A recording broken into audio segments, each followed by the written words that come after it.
জামায়াতে ইসলামীর আমির ডাক্তার শফিকুর রহমান বলেছেন, দেশের মর্যাদা ক্ষুণ্ণ করতে মিথ্যাচার করে বিদেশি বন্ধুদের বিভ্রান্ত করার চেষ্টা করছে একটি শক্তি। শুক্রবার সিলেট আলিয়া মাদ্রাসা মাঠে জামায়াতের কর্মী সভায় তিনি কথা বলেন। জামায়াতে আমির বলেন, খুনিরা গর্তে ঢুকেছে, কিন্তু বিদেশে বসে ষড়যন্ত্রকারীরা দেশের শান্তি বিনষ্টের চেষ্টা চালাচ্ছে। দেশে হিন্দুদের উস্কানি দেয়া হলেও তার উপযুক্ত জবাব দিয়েছে হিন্দু সম্প্রদায়ের মানুষ।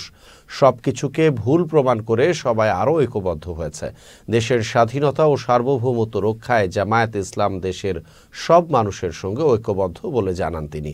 এ সময় দেশে নারী পুরুষের সমান মর্যাদার ভিত্তিতে শান্তির বাংলাদেশ গড়ার কথাও জানান ডাক্তার শফিকুর রহমান।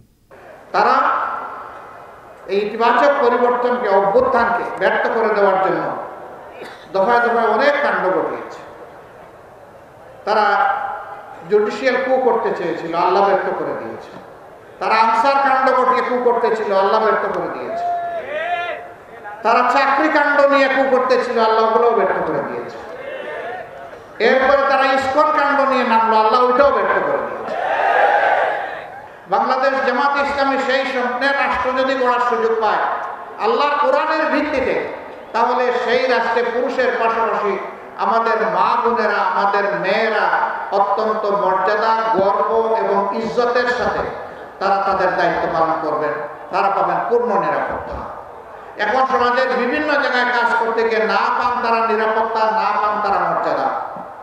সেদিন তারা মায়ের মর্যাদা পাবেন, সহদরা বোনের মর্যাদা পাবেন, ঔরজাত মেয়ের মর্যাদা পাবেন ইনশাআল্লাহ।